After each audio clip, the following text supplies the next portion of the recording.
The music dies mid-waltz when the Alpha King ignores 100 jeweled princesses and walks straight to the girl on her knees, scrubbing blood from his marble.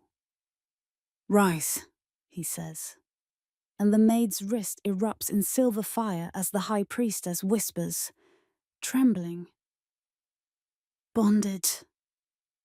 The court turns feral. Was the moon choosing a servant? Or starting a war? What would you have done if the Alpha King stopped the world for you? Tell me in the comments below. And if you crave more forbidden love, divine power and palace betrayals, hit subscribe and join the kingdom before the next story begins. Gasps rippled through the grand hall like breaking glass. Every princess froze mid-curtsy. Every noble eye darted between the king and the girl who should not have been seen. "Your Majesty," stammered the high priestess, "the maid cannot stand before the crown." "She already is," the Alpha King murmured. His voice carried across the marble floor, calm, deep, final. When he reached for her, the torchlight bent, as if the very air recognized its ruler's choice. Nara couldn't breathe. The scent of smoke and perfume pressed around her. The world blurred to the hand extended toward her, unbelievable, forbidden, golden. "Rise," he said. "The moon has found you." She hesitated. Servants didn't touch kings. Maids didn't meet royal eyes. But when his fingers brushed hers, the skin beneath her palm burned, white fire blooming in the shape of a crescent. The crowd screamed. The royal seers dropped to their knees, whispering the word no one had spoken in a century. Bonded. The sacred mark spread across her wrist, shimmering like silver flame. The Alpha King watched it, something wild and ancient flickering in his gaze. "It's not possible," the high priestess cried. "She bears no royal blood." The king turned to her slowly, the mark glowing through his armor as it answered hers. "Then the moon has changed the bloodlines." Murmurs erupted into chaos. The princesses shouted curses. Guards drew weapons. The ballroom, once a stage of power, became an altar of fear. And Nara, trembling, whispered, "I don't understand." The king leaned close, his breath warm against her ear. "Neither did I," he said, "until you walked beneath her light." The drums thundered again, not from musicians, but from the hearts of every witness. The moon outside brightened, its silver glow pouring through the crystal dome. The chandeliers flickered. Then, like a heartbeat, the altar flame turned white. The mark on their hands flared in unison. The moon itself had chosen, and the kingdom would never recover. Silence shattered into rage. Courtiers surged like a storm around the dais, velvet and jewels turning into teeth. Princesses who had rehearsed smiles all month ripped their hems to reach the king. Nobles shouted over one another, every voice insisting on order, law, blood. Guards formed a ring of steel that trembled under the weight of the room's panic. Nara's fingers still burned where the Alpha King had touched her. The crescent on her wrist pulsed, soft, silver, impossibly alive. She wanted to hide it, to will her hand back into the shadows where it had lived all her life. But the light refused the dark. The mark answered its twin through the king's armor, a quiet thrum in the air, as if two distant drums had found the same rhythm. "Blasphemy," hissed the high priestess. She swept forward. white robes snapping like banners in a whirlwind. Your Majesty, the moon chooses through the line, not through a servant. The king didn't take his eyes off Nara. The moon chooses as she wills. A spear scraped the marble, guards at the ready, the old reflex to protect him from the crowd. But it wasn't the crowd he needed protection from. It was the council. A ring of elders stepped from the colonnade. Men with hair like frost and eyes like glass. Hands curled around the law, the way a drowning man claws a plank. The Lord Chancellor bowed with the stiffness of a blade. Sire, this episode threatens the realm. I beg you, dismiss the girl and continue the choosing. Nara's name did not cross his lips. Girl would do. It always had. She bears the crescent, the king said. It can be forged. Another elder spat. Then why is my mark answering hers? He unlatched the clasp of his cuirass. Metal whispered.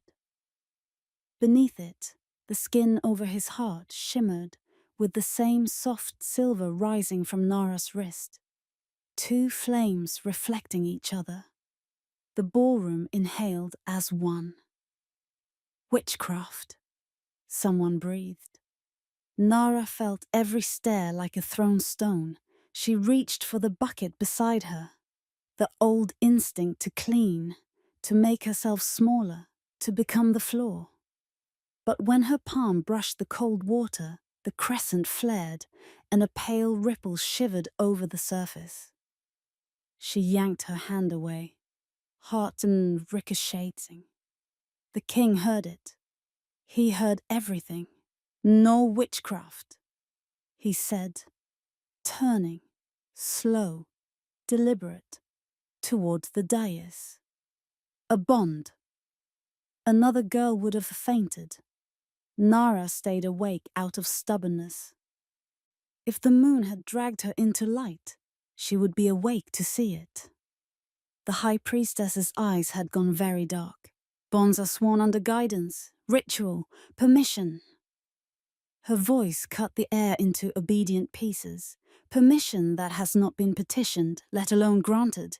And yet, the king said, the moon did not ask you. Her mouth thinned.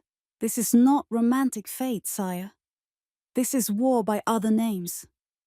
She lifted her staff toward Nara, the tip humming with a low, unpleasant sound.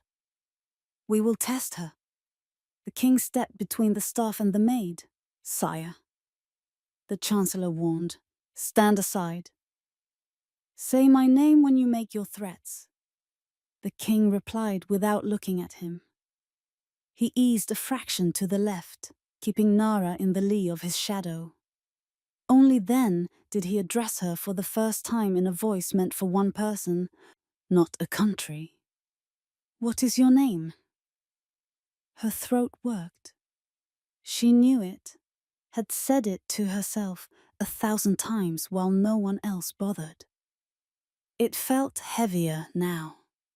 Narasitizya, something softened along his jaw. Nara, he repeated, as if the syllables were a lock clicking open. I am Cassian. The ballroom whispered the name as if it might set something on fire. Cassian, the Alpha King, the unbroken, the crown that ended wars by staring at them. Very well, the high priestess said, composure returning like frost. If the moon has chosen, she will prove it. The trial of silver. Gasps. Even the most serrated noble faces blanched. The trial of silver was older than the thrones. Those who lied before the moon burned under her light. Those, she claimed, did not. Cassian's eyes hardened. You swore never to invoke that after the purges. You swore never to stain the altar with a bond outside the line. She returned, we both must break an oath tonight. Nara drew her hand to her chest. The mark's pulse had slowed, not weakened but focused, like a lantern shuttered against the wind. She could not swallow the dryness in her mouth. She did not know the trial of silver, but she knew trials, knew the shape of bell when it decided your life would prove a point. Cassian spoke low enough only she could hear. You can refuse. I will defy them. She almost said yes. Yes to refusal, to running, to slipping back into a corridor and becoming a shadow that never happened. But the crescent beat against her skin, and in that rhythm was the echo of his, a note she hadn't known she had been listening for her whole life. What happens if I refuse? She asked. They will call you witch, and me bewitched. They will hunt you to the edges of the map. He didn't flinch. They will hunt you even if you accept. Then what changes? He exhaled. What changes is that the moon will answer, not men. Nara looked past him to the Isle of Princesses, the isle she'd never been allowed to walk. Their faces were carved into shock and rage and disbelief that a hand that smelled of lye and lemons might be the hand of the goddess. She looked to the altar, where the sacred flame wavered, strained by too much breath in the room. She stepped forward. I'll take the trial. A sound went through the crowd, a pleased hiss. Cassian's hand flexed, as if stopping himself from reaching for her again. He did not stop himself from stepping with her, flank to flank, as the priesthood parted around them. They crossed the ballroom like a river parting a city. The princesses scrambled back despite themselves. Some made signs against evil. Some stared as if memorizing a face they had been trained to ignore. Nara did not let her gaze drift. She could hear the cleaning bells ringing deep inside her, the ones she'd answered since she was 10. Move, scrub, vanish. She did none of those things. At the altar, the high priestess began to strip it bare. Silk drapes swept aside, the crystal basin emptied. The simple stone, older than the palace itself, revealed like a bone. Your hand, girl, she said. Nara, Cassian corrected. Your hand, Nara. The priestess said without turning, a concession measured to the ounce. Place it on the stone. Nara obeyed. Cold rose through her palm like water. Her crescent flared, answering the ancient grooves carved into the altar. A map of faces worn by the touch of thousands. Whispers rose as the lines took light, slow as dawn. The priestess lifted a phial. Silver sloshed inside. Thick as moonlight melted and bottled. You will endure or you will confess. Confession spares the body. She has nothing to confess, Cassian said. That remains to be seen. The priestess poured. Liquid silver ran over Nara's wrist. It should have burned. It was made to. Nara braced, jaw clenched, ready for fire. The silver hissed and cooled. A rip of sound tore through the court. Fear, fury, faith, she couldn't tell. The mark's light spread up the rivulets, turning them to bright latticework that did not sear but sang.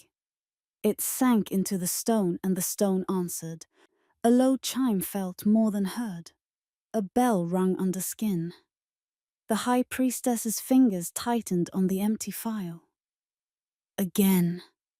She poured a second time. The same miracle. Deliberate now. Slower. As if the moon wanted them to witness this. To learn it. The silver became light. The light became the shape of a crescent sinking into the altar. Completed. Cassian's shoulders eased a fraction. He had not blinked since the first pour. "Enough," the Chancellor said hoarsely. "Enough of tricks." The priestess did not look away from Nara Siyat. The rigid certainty that had braced her voice all night loosened one thread. "This is no trick." "Then what is she?" a princess demanded. Her jewels rattled with the tremor of her throat. The priestess finally turned, and the court learned what humility looked like on her face. "Chosen." A silence fell that felt nothing like defeat and nothing like relief. Something was being rethreaded in the air. Cassian took Nara's hand from the stone. The crescent on his chest surged in answer, two tides meeting and agreeing. His thumb brushed the edge of her mark, careful, reverent, almost asking permission. "You did not have to be brave," he said, quiet with pride. "I would have borne the cost." Nara managed a breath that wasn't entirely made of fear. "You already are." The first tear in the night came not from a princess or a priest, but from a guard at the back of the hall, a man with a scar across his face and a daughter's ribbon tied to his wrist. He lowered his spear and bowed until his forehead met marble. Others followed because fear is contagious, but so is reverence. The council did not bow. The Chancellor stepped forward, voice oily with urgent law. "Even if the trial is satisfied, sire, the choosing has rules older than either of us. The maid must be tested for blood. If she carries none of the line, the bond is an aberration and must be severed." "By whose hand?" Cassian asked. "By the moon's," the high priestess said, recovering her iron. "At dawn, in the temple of Ash. Tonight." He didn't phrase it as a question. She inclined her head. "The realm will not sleep with its crown in doubt." Cassian turned to Nara. It was instinct for her to nod when a superior looked, to say yes before knowing what she agreed to. He waited her out. He had command enough to move armies. He did not use it on a single woman's consent. Nara swallowed. "What happens there?" "The old way," the priestess said. "You stand in the moonlight, where it is forced true. If she keeps you, the bond is sealed. If not..." She didn't finish. She didn't need to. Nara had scrubbed those floors too. Cassian's voice went softer, which somehow made it stronger. "I will stand with you." "You cannot," the priestess snapped. "Only the supplicant enters the circle." The circle. Nara imagined chalk and ash and an edge she could not step across. She imagined fire. She imagined a door opening that had no handle on this side. She looked down at her hands. The crescent had cooled to a steady glow, not showy, not demanding, simply there. Somewhere in her, the old bells rang again. Move, scrub, vanish. She lifted her chin. "I will enter the circle." Cassian's eyes closed for the blink of a heartbeat, relief and dread kissing in the dark behind his lashes. When he opened them, the wolf in his gold was leashed but not absent. "Then I will wait at the threshold." The high priestess raised her staff. The sacred flame leapt, white as a blade drawn in blessing or warning. "Before dawn," she decreed, her voice carrying to every eve an ear. "Let no one in this palace say the moon was not asked." Guards closed around Nara and Cassian, not to tear them apart, but to escort them like two halves of a verdict. As they turned from the altar, the court split. some kneeling, some recoiling as if light might stain. They passed the Isle of Princesses. Nara felt the brush of silks like cold water. One girl, the youngest, did not hate. She only watched with a kind of terrified wonder Nara recognized from mirrors. Could this happen to a person like me? At the archway, Cassian slowed. The world wanted to swallow them in ceremony and corridors, but for a breath he made a small world with only 2 people in it. "If you run," he said softly, "I will not hunt you." "I won't run," she said, "because you trust me? Because I am tired of running from things that see me." He almost smiled. Then let them see. They stepped into the corridor. Torches guttered as if the palace inhaled, preparing speech or scream. Far above, beyond glass and gold and the reach of any king, the moon pushed through a clot of cloud, brightening. The temple of ash waited across the courtyard, its doors older than the crown, its floor older than the palace, its circle older than names. Before dawn, Nara would stand in it, and the goddess would decide whether the bond the world could not allow was the bond the heavens would keep. The bells of Moonspire had always tolled in celebration. Tonight, they rang in fury. From the balcony, the Alpha King's voice still echoed through the marble courtyards below. "The moon has chosen our..." But those words, meant to crown destiny, had torn the kingdom in half. The courtyard seethed. Torches flared like tongues of accusation. Nobles shouted blasphemy. Courtiers shrieked for guards. The 100 princesses, their gowns glittering like spilled gold, became a storm of veils and venom. And at the center of it all stood Nara, the maid with silver on her wrist. A stone struck the tiles beside her feet. Then another, then a roar. "Witch!" someone screamed. "She ensorcelled the king. Send her back to the kitchens before she damns us all." Guards closed ranks, forming a circle of shields. Nara's heartbeat rattled against the noise. Smoke from overturned braziers clawed at her lungs. The sky itself seemed to pulse. The moon, still bright and merciless, refusing to look away. Cassian stepped in front of her, cloak flaring, voice slicing through the uproar. "Enough!" The word was a command born from blood and war. The crowd froze mid-scream. "Your king has spoken," he said. "The moon's will cannot be undone." But fear is louder than faith. The Chancellor pushed through the line of guards, face flushed with power. "With respect, Your Majesty, the moon does not break her own law. No maid has ever been marked without deceit.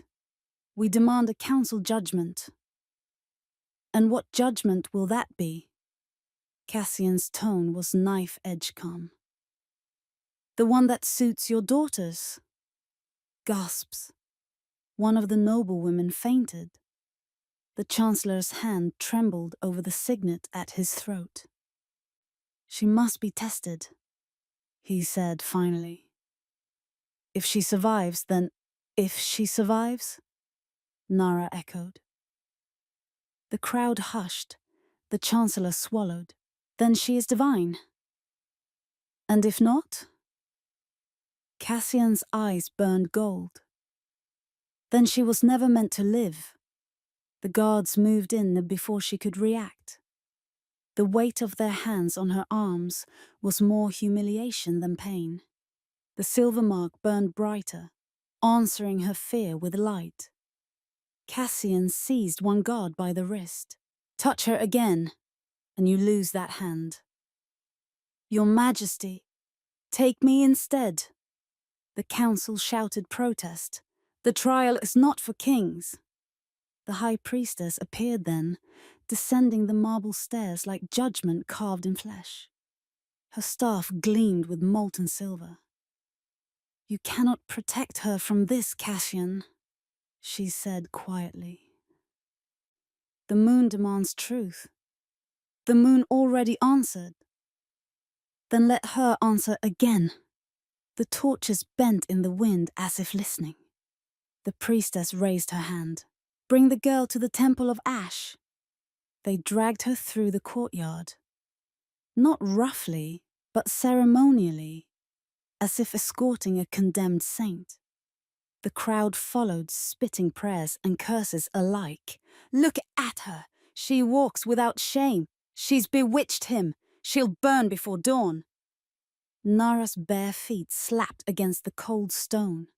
Her mind swam with fragments of fear and disbelief. This cannot be real. I was cleaning floors this morning. How can I already be the ruin of a kingdom?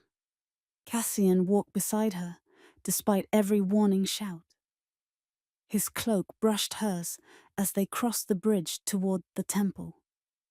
"Do not bow to them," he said quietly. "They think I'm cursed. Then curse them with your courage." She glanced up at him. "Are you afraid?" "Yes," he said, "but not of them." The doors opened like the mouth of the moon herself. Inside, no gold, no silk. Only stone, pale, veined, and worn smooth by centuries of judgment. In the center stood a ring of the white fire, contained by runes etched into the floor. The heat shimmered like breath from another world. The high priestess stepped into the circle and gestured to Nara. "Enter, and the moon will judge. If your bond is false, the fire will consume you. If true, you will rise untouched." Nara looked at the king. He shook his head once, sharply. "You owe them nothing. I owe the moon the truth," she said softly. Her hands trembled as she unfastened her apron. The smell of soap and smoke still clung to it. The scent of her old life. She folded it once, placed it on the steps, and stepped forward barefoot. The moment her foot crossed the circle, the air shifted. The flames leaned toward her, curious, tasting. Every whisper outside the circle vanished under the roar of wind. The high priestess began the chant. Ancient words that stripped all pretense from the soul. Silver light crawled over Nara's arms, finding the mark, burning brighter. Pain bloomed. Not heat, but revelation. Like every hidden memory being dragged into daylight. She saw flashes. Her mother's hands. Her first night in the palace. The moments she had swallowed her name to survive.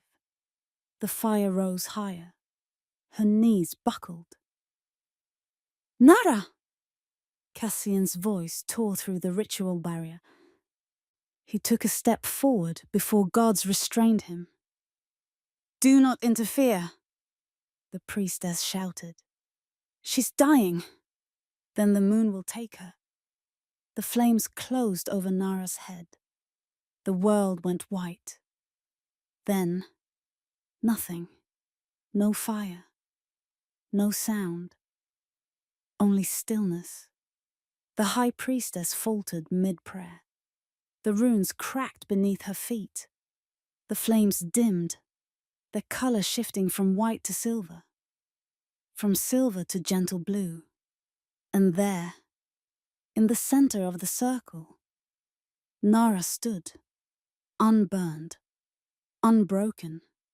The crescent on her wrist glowed like the heart of the moon itself. The fire bent around her, bowing instead of biting. Gasps turned to sobs. The guards fell to their knees. "She lives," someone whispered. By the goddess, she lives. The high priestess dropped her staff, her voice trembling. Divine. Cassian broke through the circle before anyone could stop him. He caught Nara as she stumbled forward, eyes wide with exhaustion and disbelief. The mark on her wrist pulsed once, then spread its glow to him, binding them both in the light that had just defied death. He looked at her, voice barely human. The moon has chosen indeed. The world fears what it cannot control, until fear meets faith and loses. The temple doors burst open as the bells began to toll again. Not in celebration, but in warning. The council had already decided. If she cannot burn, they would find another way to break her. Perfect. Thank you for clarifying. Now that we're following the correct Chapter 4 outline, I'll write the scene accordingly, continuing directly from where Chapter 3 ended. Nara survives the trial by moonfire, the crowd in chaos, and she collapses within the temple as the fires die down. This chapter will unfold in the Drizzy story's cinematic voice. Vivid, emotional, and visual. Designed for faceless narration, with sensory pacing and a cliffhanger that propels the viewer straight into Chapter 5. The temple was silent again. The flames that had once roared high were now a soft whisper licking at the broken altar. Nara stirred on the cold stone floor. Every breath hurt like she was dragging the night itself into her lungs. Her wrist still glowed. Not bright, just steady, pulsing softly, like a heart that refused to stop beating. Through the haze, she saw a figure kneeling beside her, bareheaded, crown abandoned on the marble. His armor dented, his hands shaking. Cassian, she whispered. His head lifted sharply, relief shattered through him. He pressed a trembling hand to her face, as though afraid she'd fade again. "You're alive," he breathed. By all the gods, you're alive." She blinked up at him. The silver mark on her wrist pulsed once more. Then she saw it. Through the torn fabric of his tunic, just above his heart, light glimmered beneath his skin. A perfect crescent. Her mark answered. The air hummed, thick and electric. Every heartbeat she took echoed in his chest. Every rise of his breath matched hers. She reached out. "It's on you too."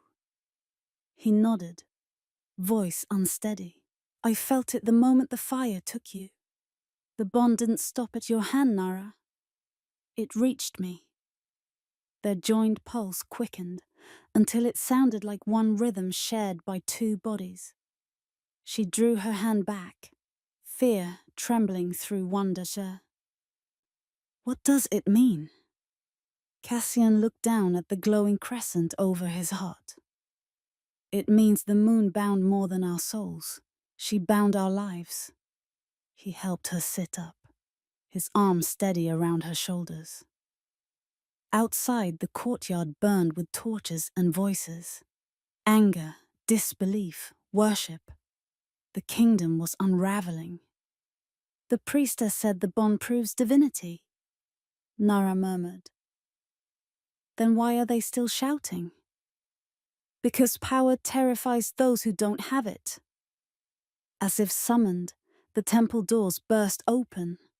The high priestess swept in, her face a map of fear and fury. Guards followed, blades drawn but uncertain. "What have you done?" she demanded. Her gaze dropped to their joined marks, and she recoiled as though seeing a ghost. "The moon chose," Cassian said simply. "Foolish man," she hissed. "You've resurrected the curse." Do you not remember the last time an Alpha King bound to a servant? Her words fell heavy as stones. Nara looked between them. What curse? The priestess's voice quavered.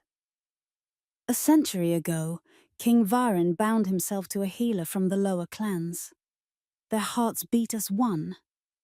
When he fell in battle, so did she. And when she died, the entire northern line perished. Kingdoms bled to death before dawn. Cassian rose slowly. That was legend. Legend, she snapped, is just truth that survived the fire. She stepped closer to Nara, staff gleaming.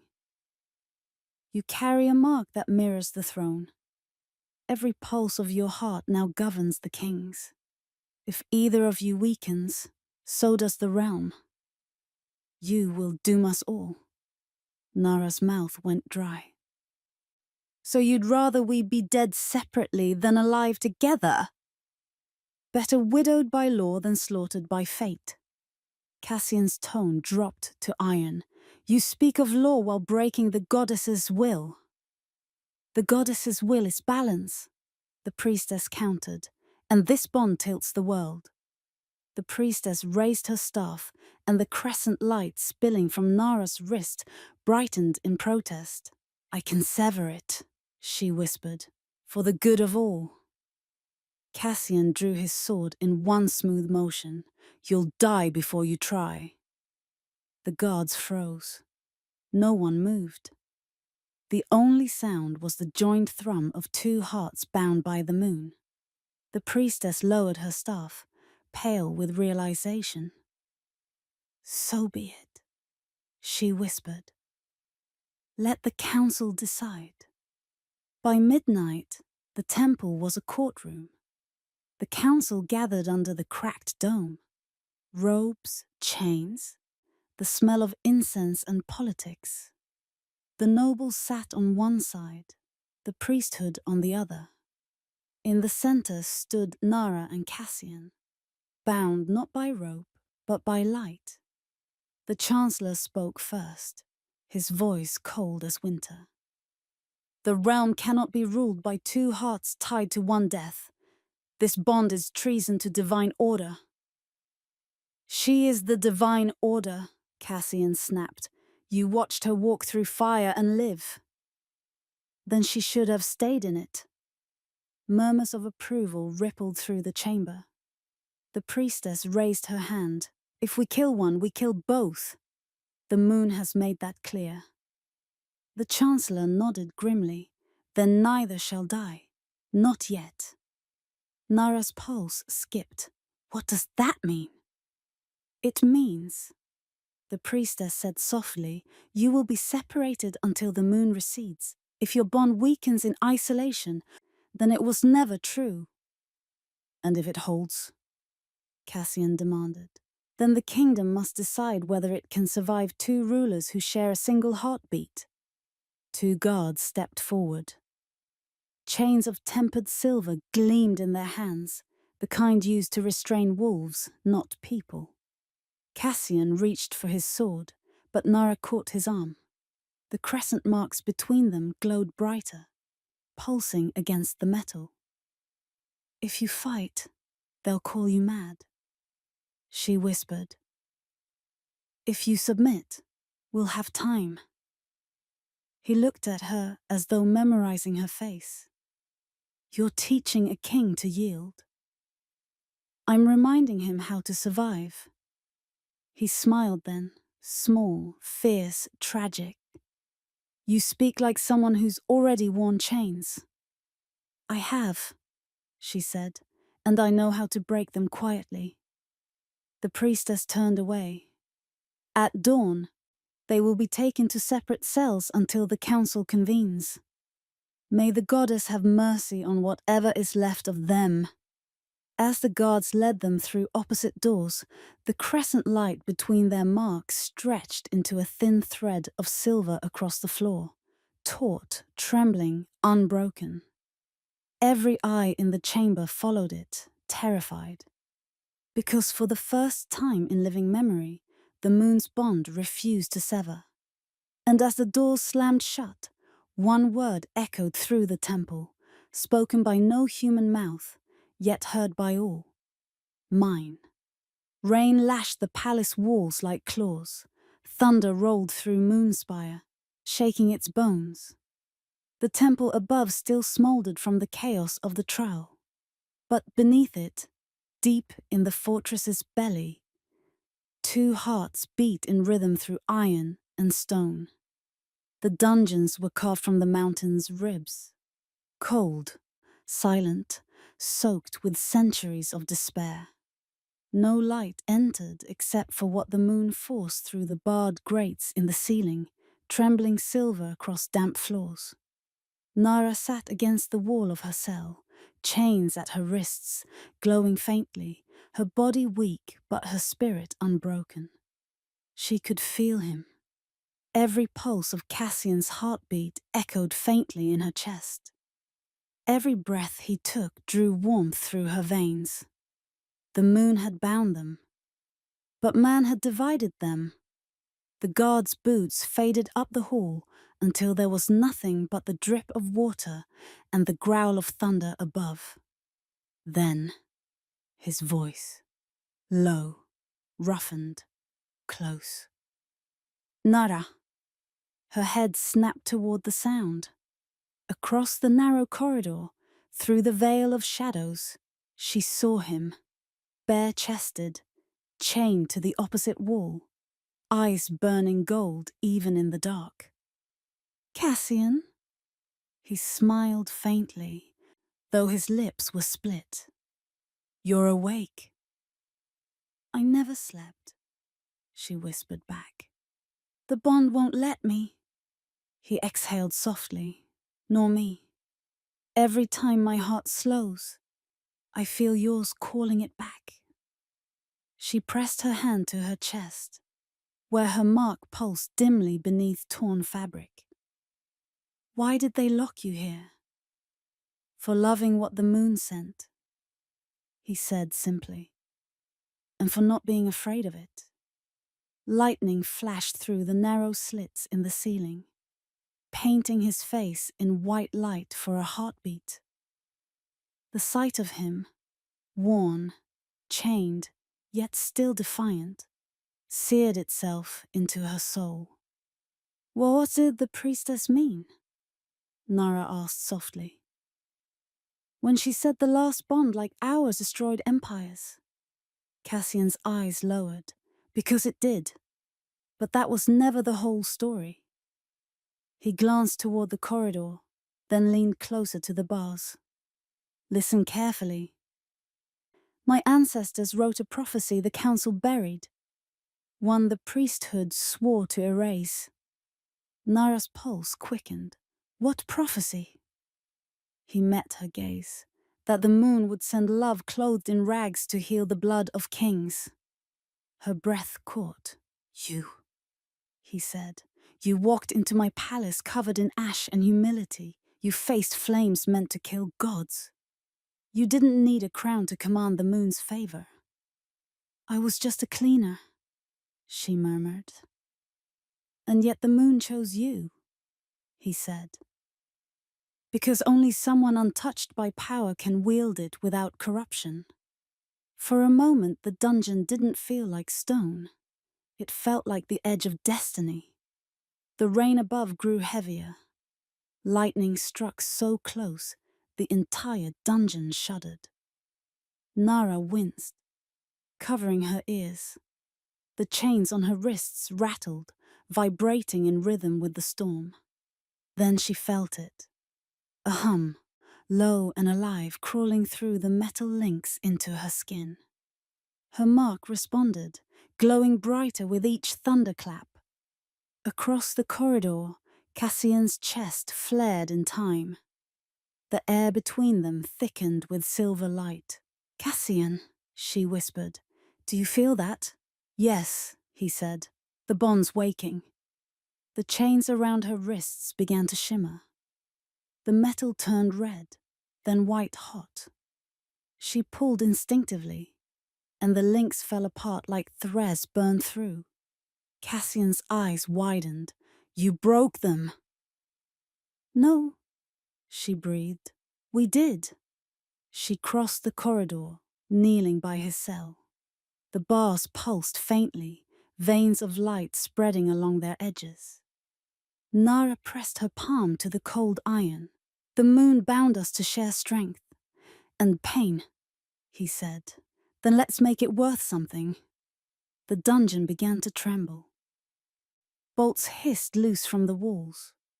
The locks on Cassian's chains clicked, one after another, as though obeying a rhythm older than the kingdom itself. He tore free, staggering toward the gate. Together they pressed their joined hands against the door. A surge of silver fire burst outward, splitting the bars apart. The thunder above answered it with a roar. "Go!" she urged. He caught her hand instead. "Not without you." They ran, through tunnels that bled rainwater, through collapsing halls echoing with shouts. The scent of smoke reached them before the sound. The palace above was burning. "The council," Cassian muttered. "They're destroying what they can't control." Flames seeped through cracks in the ceiling. Guards shouted orders drowned out by thunder. The moon glowed through the smoke, no longer serene, but furious. Her light slicing through the storm like judgment. At the final gate, Cassian turned, pushing it open with his shoulder. "Stay close," he said. Nara hesitated just long enough to look back. At the tunnels, the fire, the life she'd once lived. "The world will call this treason. Then let it," he said, "because love is the only rebellion the gods can't predict." They stepped into the night. The storm split open above them. Lightning turned the forest silver white. Rain soaked them to the bone, but the bond's glow still pulsed faintly between their joined hands. Behind them, the palace bell tolled. Low, mournful, final. Cassian turned toward her, his golden eyes fierce in the stormlight. "From this night on, Ta," he said, voice steady against the wind. "They'll hunt you as my queen." Nara looked up at him, the rain washing soot and tears from her face. "Then let them try." Thunder answered her like applause. The storm swallowed them whole, two fugitives bound by light, stepping into legend. The moon broke through the storm clouds for a heartbeat, casting her light over the fleeing pair. And somewhere deep in the heavens, a whisper echoed through the thunder. The prophecy breathes again. Dawn crept slowly through the ash-grey sky as Nara and Cassian crossed into the forest the elders called Moonwood. The world here was different, alive in ways that words could not capture. The air shimmered faintly, thick with silver mist that curled around the roots of trees so ancient their trunks glowed with veins of light. Birds did not sing here. The forest itself breathed. "This place," Nara whispered. "It feels like it remembers us." Cassian's gaze swept across the landscape. Towering ruins wrapped in vines, broken pillars carved with crescent sigils, half swallowed by moss and time. "The moon's first temple," he eyed quietly. "Older than the throne, older than the crown itself." They stepped into the ruins together. The sound of the world outside, the rain, the hunt, the fire, faded behind them. That night, they camped beneath a hollow archway etched with forgotten prayers. A single moonbeam spilled down like a promise. Cassian knelt by a dying fire, sharpening his blade. "We'll rest here for now. The patrols won't follow us past the border. Even soldiers fear this place." Nara traced her fingers along one of the glowing roots. The warmth beneath it pulsed like a living heartbeat. "When I touch the ground," she said softly, "it feels like it's breathing back. That's the forest recognizing its own." She frowned. "Its own?" He met her gaze. "The moon marked you, Nara. This forest was built for her daughter, hers." A pulse of light rippled under her palm. The soil responded to her heartbeat. Tiny flowers began to bloom where her fingers brushed the ground, pale silver blossoms that shimmered like frost. She gasped. "I didn't mean to." "Don't fight it," Cassia said gently. "Control it." Days passed in half-light. They learned to live in silence, hidden by the forest's whispering canopy. Cassian taught her to move like the wolves of old, quiet, deliberate, sensing danger before it came. He showed her how to draw a dagger, how to listen to the rhythm of breath before a strike. And she taught him something older than war. When he stumbled and scraped his hand against stone, she reached instinctively, and her mark glowed. The cut sealed, leaving no trace of blood. "You heal," he murmured, astonished. "I feel," she corrected softly. "The wound closes because I sense the pain leaving you." He tested it again later, giving her a feather from one of the ravens that circled the ruins. It trembled in her hand until she closed her eyes, listening to the echo of its life. The forest stilled. The raven returned, alive again. Cassian exhaled, wonder mixing with reverence. "You can restore life." Nara shook her head. "No. I only remind things they were never dead." At night, the firelight painted their faces in gold and shadow. Their bond pulsed between them, a rhythm stronger than the storm, quieter than prayer. "You said the moon made us share one life," Nara whispered one night, her voice barely louder than the wind. "What happens if one of us stops fighting?" Cassian's eyes lifted toward the silver canopy. "Then the other would have to fight for both." He turned toward her, his voice rough with restraint. "You shouldn't have to carry this curse." "I don't think it's a curse anymore." Their eyes met. No crown, no rank. Just two souls with the same heartbeat. When his hand brushed her cheek, the mark on her wrist glowed again. The pulse quickened, their breathing one rhythm. The forest's light brightened in response, as if the ancient trees themselves were watching. "Every time I look at you," he said quietly, "I remember what it means to be alive. And every time I look at you," she whispered, "I remember what it costs." It started as warmth. Then it turned to fire. The mark on her wrist began to throb during the nights, slowly at first, then violently. The glow that once comforted her now burned red, like molten silver. Cassian noticed first. "Your mark, why is it bleeding light?"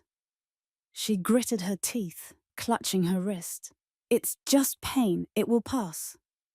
But it didn't. Each time the moon rose higher, the bond mark seared brighter, as though her skin rejected the divine seal. He held her trembling hands, fear tightening his jaw. "This isn't normal. The priestess's curse." "The priestess said the bond would doom us," she gasped. Maybe this is what she meant. Lightning crackled through the sky, though no storm had come. The entire forest began to glow faintly red. The air shimmered, alive with whispers. The trees groaned, their roots shuddered. The moon, once pure and silver, flushed crimson above the treetops.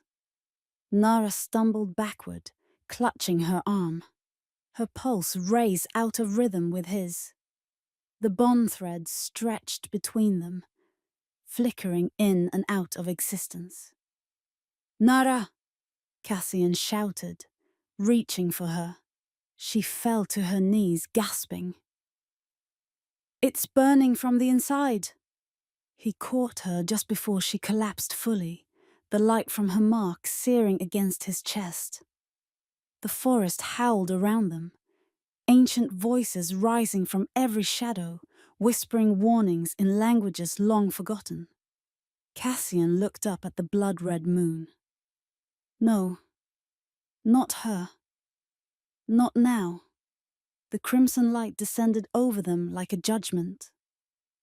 Nara's eyes fluttered closed, the glow from her mark fading to black.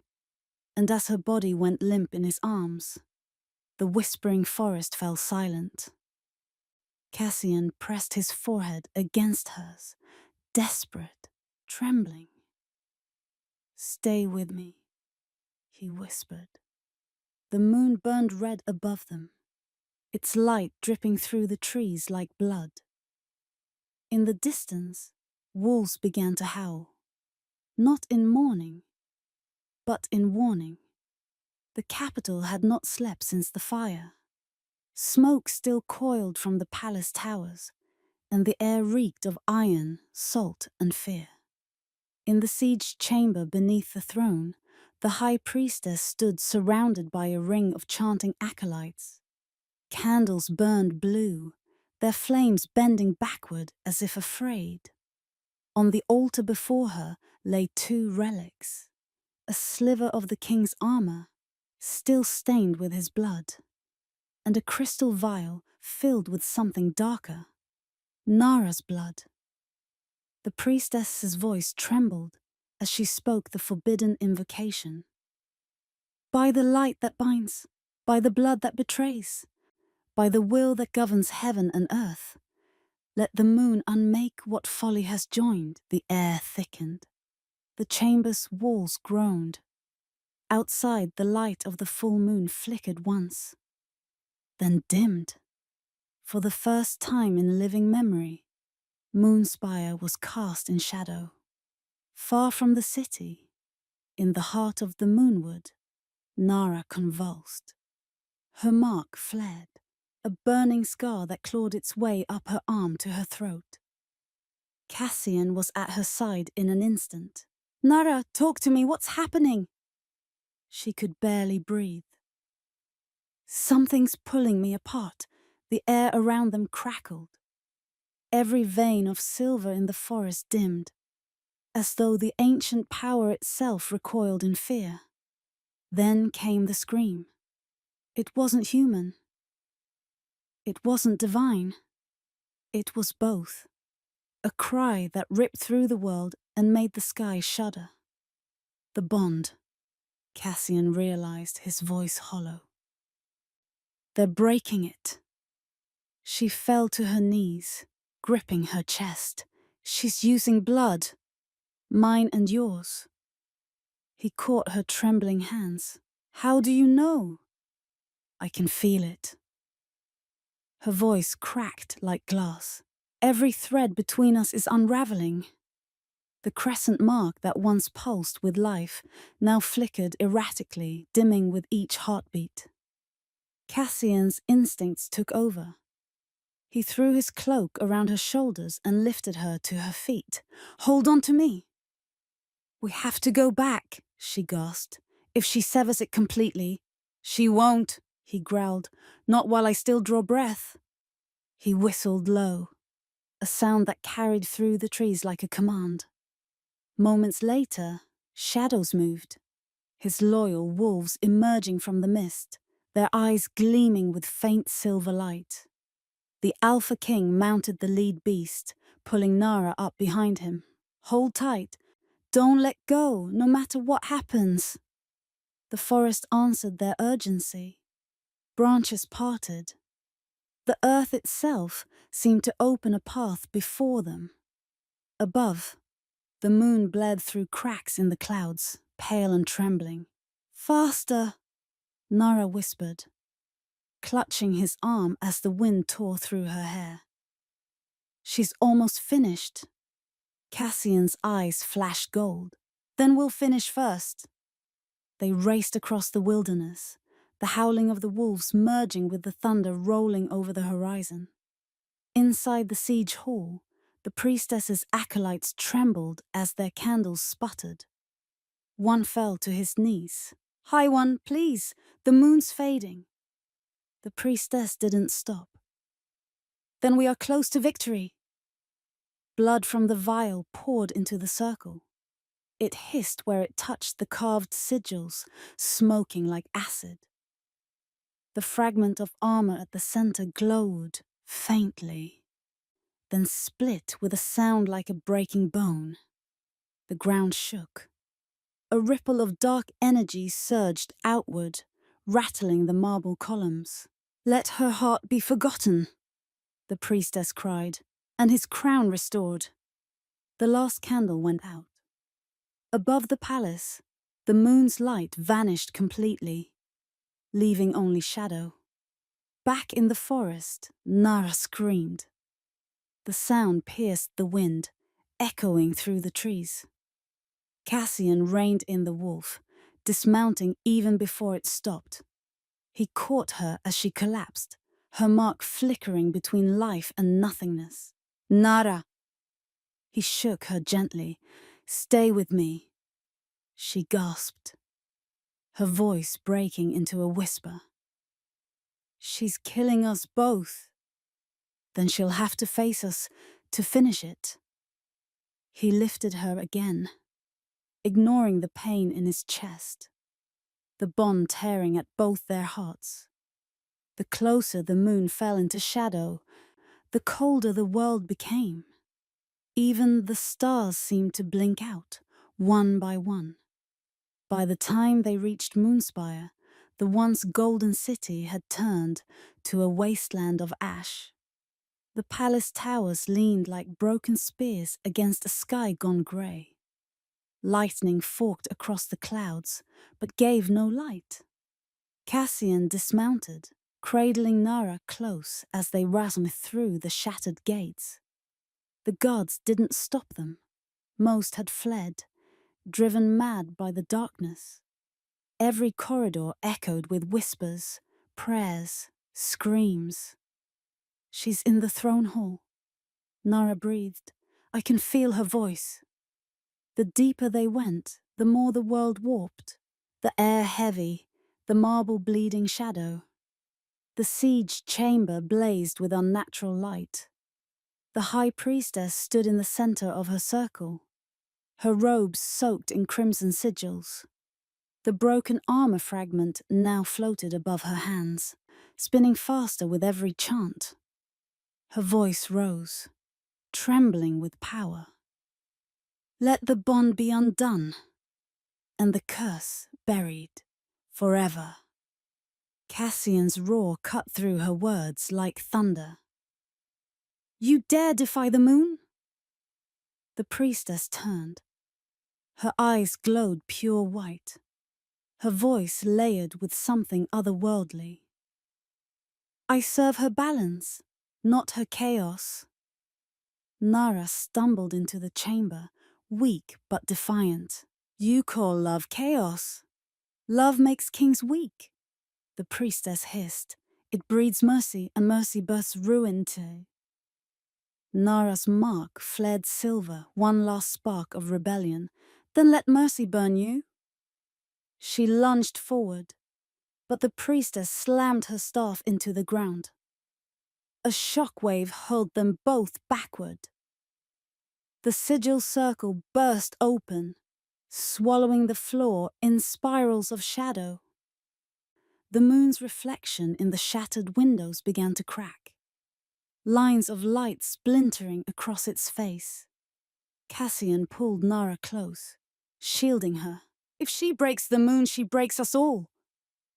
The priestess raised her hands toward the ceiling, the circle of blood beneath her, now a whirlpool of light and darkness. "So be it." The sound came like the end of the world. Crack. Every window shattered. The sky split open. The moon, once whole and holy, fractured down its center, bleeding light across the clouds. The priestess fell to her knees, whispering in horror. "What have I done?" Nara screamed as the bond between her and Cassian snapped taut. Neither broken nor whole, suspended between life and death. The capital went dark. The stars went silent. And somewhere deep within the night, the shattered moon began to weep silver rain. The throne room was unrecognizable. The grand hall that once gleamed with marble and gold now lay half destroyed. Its pillars cracked and ceilings torn open to a bleeding sky. Shards of moonlight poured through the ruptured dome, flooding the chamber with white fire that burned without smoke. The floor was scorched where the high priestess had drawn her circle, its remnants still pulsing faintly with the blood of gods and kings. Nara stood at the heart of the ruin, barely standing, the mark on her wrist glowing faintly through the soot. Cassian knelt beside her, one arm holding her steady, the other gripping his sword though his strength was fading fast. Above them, the fractured moon wept streams of silver rain that turned to fire as they struck the earth. Then the air changed.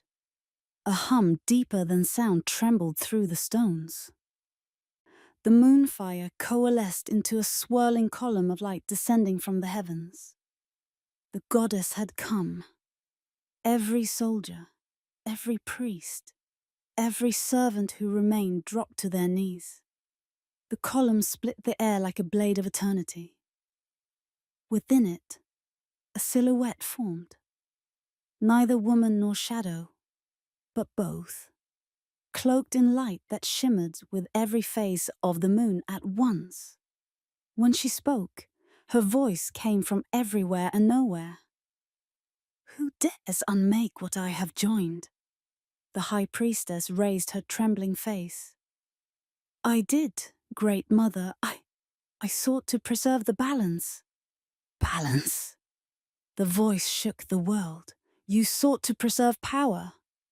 The priestess's protest died in her throat. The light from the goddess grew brighter, too bright to look upon. Nara felt the warmth burn against her skin as her mark flared, answering the divine call. Her body stiffened. Her breath caught. Cassian reached for her. "Nara." But she was already lifting into the light. Her feet left the ground as the goddess's voice merged with hers. When she spoke, her words were no longer her own. "The world cries for mercy, and only love answers." The high priestess stumbled backward, eyes wide with terror. No, I did this for you." The goddess turned her gaze upon her. The priestess's body shuddered, her robes igniting in silent fire. She didn't scream. She simply dissolved, burning to light, then ash, then nothing at all. The storm outside ceased. The shattered moon steadied in the heavens, held together by will alone. But the light flooding the throne room grew fierce, swallowing shadow and blood alike. Cassian shielded his face, shouting through the glare. "Nara! Fight it! Don't let her take you!" Her eyes glowed pure silver. "She isn't taking me," Nara said. Her voice now layered with the goddess's. "She's choosing me." The goddess's light pulsed once, and the voice filled every soul in the kingdom. One must give. One must keep. The meaning cut through Cassian like a blade. He looked up at her, shaking his head. "No, not again. You've already given enough." Nara's expression softened, even as the light enveloped her completely. "If one must give for the world to live, then let it be me." He reached for her hand, but she was already beyond his touch. "No!" His shout cracked with grief. "Nara, please!" Her mark flared until it blinded the room. Her body arched and a ripple of energy tore through the palace, spreading outward in waves that reached the entire kingdom. The light carried her empathy, her essence, her very heartbeat. Across the ruins of Moonspire, the dying drew breath. The wounded rose. The sick wept as their pain vanished. Even the earth responded. Where the priestess's ritual had burned soil to black glass, new grass sprouted, silver green under the light of dawn. Rivers ran clear again. Wolves lifted their heads, howling not in sorrow but reverence. And above it all, the moon sealed its cracks, glowing whole once more. But Nara stood still. The light that once shone through her eyes faded. Her chest rose and fell in silence. The mark on her wrist turned from silver to pale white. Hollow, empty. Cassian caught her as she crumpled into his arms. He pressed his forehead to hers, his tears mingling with the divine light still falling from the ceiling. "What have you done?" he whispered. Her voice was barely audible. "I gave what I was, so they could be." The goddess's form shimmered, now dimmed to a gentler glow. Her voice came softer, almost human. "She has traded her gift for your world's breath. Such is the price of love unfeigned." Cassian's jaw clenched. "Then take me instead." "The bond remains," the goddess said, "but it weakens with time and distance. Before dawn, return to the place where it began, or it will fade forever." Her gaze fell once more upon Nara, now motionless, her light dim. "A queen born of mercy shall rule, not through might, but through the memory of what she gave." The column of light began to retract, folding into itself until only moonfire remained. And then, silence. Smoke drifted through the broken windows. The air smelled of rain and stone. Cassian cradled Nara in his arms. The throne room now eerily calm. The mark on his chest flickered weakly, answering hers in fading pulses. He brushed the hair from her face. "You can't leave me," he murmured. "Not after you saved them all." She stirred faintly, lips parting just enough to whisper, "It isn't leaving. It's letting go." Her eyes fluttered closed again. Outside, the first faint hint of dawn glowed on the horizon, silver and soft. Cassian looked up at it, tears carving streaks through the soot on his face. "Then we'll make it back, before the light takes you." He lifted her, holding her close as the moon's glow began to fade behind the breaking clouds.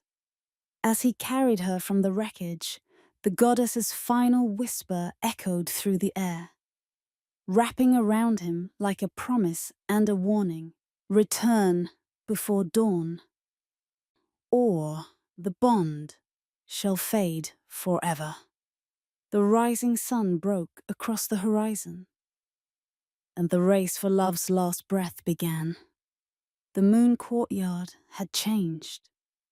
Where once it burned with fire and fury, now it bloomed with life. Silver-leaf trees arched over pools that reflected the new moon, whole, gentle, and luminous. The scent of jasmine drifted through the air, carried on a breeze that no longer mourned. Nara knelt by the altar where she had once begged the goddess for mercy. Her hands were covered in soil, her fingers tenderly pressing the roots of healing herbs into the earth. The mark on her wrist was pale now, a scar rather than a glow, but it still caught the light when the wind moved just right. Children played beyond the courtyard walls. Merchants laughed. The world breathed again. Yet she, its quiet savior, moved in silence. Each sunrise brought peace. Each sunset, memory. Her power was gone, but in its place grew something softer. Presence, patience, and a love that no magic could command. The sound of footsteps echoed down the marble path. She didn't turn. She knew the rhythm by heart. Cassian stopped behind her, the hem of his silver-lined cloak brushing the grass. His crown, once heavy with jewels, was now simple, iron bound in leather. He had chosen it that way, saying a king should remember what pain feels like. He watched her for a long moment before speaking. "I still forget to breathe when I see you here," he said quietly, "like the first night I thought you were gone." She smiled faintly without looking up. "And yet, I'm still here. We both are." He took a slow breath. "The council rebuilt the walls. The soldiers rebuilt the towers. But none of it feels whole without you beside me." She patted the soil over the last herb and wiped her hands. "Then maybe the world was never meant to feel whole. Only honest." He stepped closer. "Do you still hear her? The goddess?" Nara shook her head. No voices now. No visions. Just silence. He knelt beside her, his eyes soft. "Then I'll be your voice until she speaks again." The moon was rising. A new one, pure silver, bright against the indigo sky. Its light pulled across the courtyard, bathing them both in its calm fire. Cassian looked up at it, then at her. "You saved me when I was a king in chains," he said, voice trembling just slightly. "Let me spend forever proving I was worth your touch." Her heart stilled for a moment. Then she met his gaze, steady and sure. "You were never choosing me," she said softly. "The moon was choosing through you." He smiled, a rare, quiet thing that spoke more of awe than joy. "Then maybe this is what destiny looks like when it finally rests." He held out his hand. She took it. As their palms met, the pale marks on their skin shimmered faintly, no longer searing with power, but glowing with peace. A soft crescent of light encircled their joined hands, threading warmth through the air. The goddess's voice whispered through the wind. Not thunder this time, but lullaby. The maid they mocked now reigns in hearts and heavens alike. No court, no crown, no witnesses. Only them, the moon, and the altar that had once been an offering of despair. Cassian leaned his forehead to hers, their breaths mingling. "The kingdom thrives because you believed in its goodness before anyone else did." "And it lives," she murmured, "because you learned mercy before victory." They stood like that, no longer king and maid, alpha and servant, savior and sinner. Just two souls who had walked through ruin and come out reborn.